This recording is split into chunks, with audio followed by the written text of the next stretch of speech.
Bonjour à tous et à toutes. Merci encore de votre fidélité dans notre émission Étincelle. Voilà, le sujet d'aujourd'hui, c'est la prière, un sujet rassembleur. Pouf, point d'interrogation. Euh, Pourquoi je me pose cette question? Parce que je me suis rendu compte depuis le temps que j'exerce le ministère, lorsque nous proposons des réunions de prière, il y a nettement moins de monde que quand on propose une agape, que quand on fait une réunion spéciale, un culte spécial, quand il y a un visiteur, quand les enfants interviennent, quand les jeunes interviennent, une réunion spéciale louange, un concert, quelque chose en rapport avec l'évangélisation, ça attire bien plus de monde. Ce qui est bien, je suis juste dans le constat, pas dans le reproche. Et en fait, ce que nous devons comprendre, pour moi, une des raisons majeures qui fait que la prière, quand on annonce une réunion de prière, c'est pas forcément rassembleur, il n'y a pas de grande tête d'affiche.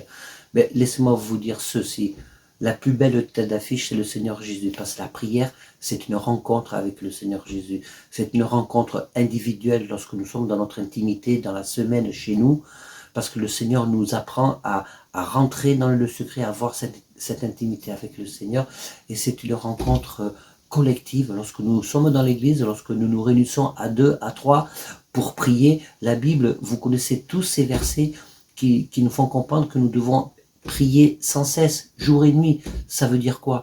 Ça ne veut pas dire que nous avons besoin d'un temps pour travailler, d'un temps pour dormir, d'un temps pour s'amuser, il y a un temps pour tout, mais c'est une façon d'être, c'est un état d'être. Est-ce que nous avons besoin d'être dans une position spirituelle spéciale pour pouvoir entrer en communion avec le Seigneur dans la prière?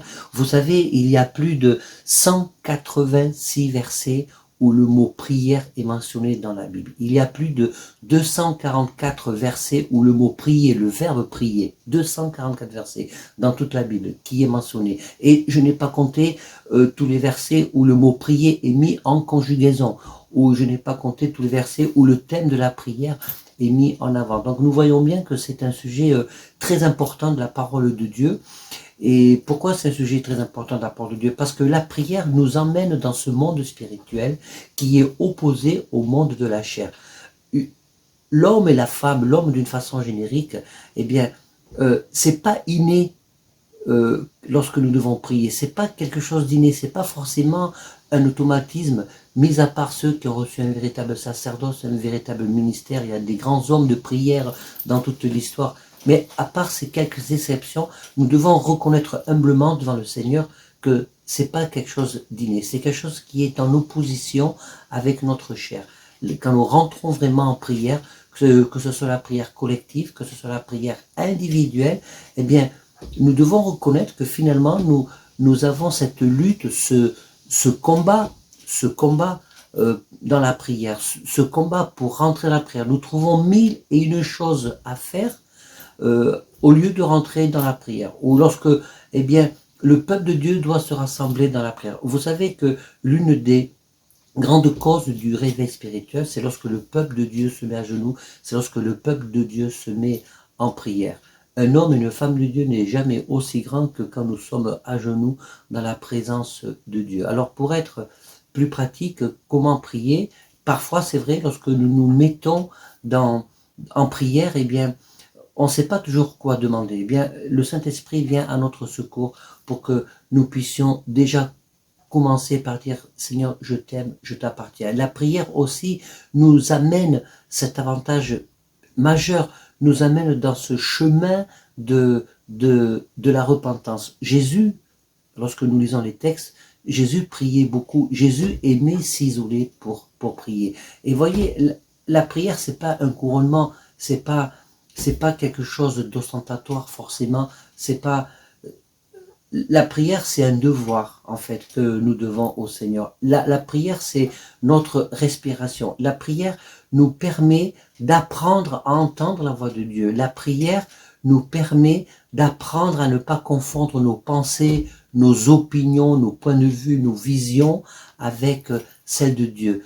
La prière nous évite de confondre ce que j'aimerais faire dans l'œuvre de Dieu et le véritable appel qu'il y a dans nos vies pour être efficace, pour rentrer pleinement dans l'appel, dans le projet que Dieu a prévu pour chacun de nous. Jacques disait, hop, j'ai fait tomber ma feuille. pardon, c'est l'avantage du direct. Jacques disait que approchons-nous de Dieu et il s'approchera de nous. Approchons-nous de Dieu.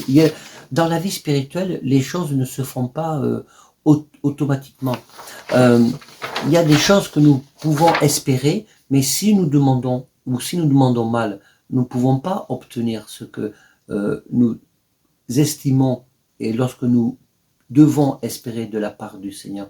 La prière, elle a pour seul objectif de nous mettre en communion avec Dieu. La prière, elle a pour seul objectif de demander par la foi, d'exprimer par la foi nos besoins au Seigneur, afin que Dieu puisse entendre, afin que Dieu puisse écouter et que Dieu puisse répondre. Parce que Dieu répond aux prières. Mais Dieu ne répond pas à n'importe quelle prière. Dieu peut être sourd à certaines prières. La Bible nous dit que Dieu résiste aux orgueilleux et il fait grâce aux humbles. C'est terrible ça. Ça veut dire que Dieu voudrait bien répondre, mais il s'interdit de répondre à cause par rapport à des positions orgueilleuses que nous pouvons avoir. La prière nous permet d'épancher notre cœur dans la présence de Dieu. La prière nous permet de découvrir le cœur de Dieu, de rentrer dans le cœur de Dieu, d'avoir une relation de cœur à cœur. La prière ne devrait pas nous emmener dans une relation religieuse. J'ai rencontré des gens qui passaient beaucoup de temps en prière, mais qui en définitive, c'était des temps très religieux parce que dans leur attitude, dans leur comportement, eh bien, soit ils se mettaient vite en colère, soit ils rentraient vite en jugement. Et je me suis posé la question, mais à quoi ça servait tout ce temps de passer en prière? La prière, elle est pour soi, elle est aussi pour les autres, elle est aussi pour l'intérêt de l'œuvre de Dieu. Jésus priait beaucoup. Jésus priait beaucoup. Il partait, il s'isolait, il priait pour avoir la protection de Dieu. Il priait pour que Dieu le garde de la tentation. Il priait pour rentrer dans la présence de Dieu. Jésus nous a montré le chemin de la prière. Et si nous ne rentrons pas dans ce chemin avec cet objectif apprendre à aimer prier. Vous savez que ça s'apprend à aimer prier. Ça s'apprend à passer du temps dans la prière. Il y a des gens qui sont capables de passer des heures entières dans la prière. Mais si tu n'as pas l'habitude d'avoir une vie de prière, eh bien commence par déjà prier 5 minutes.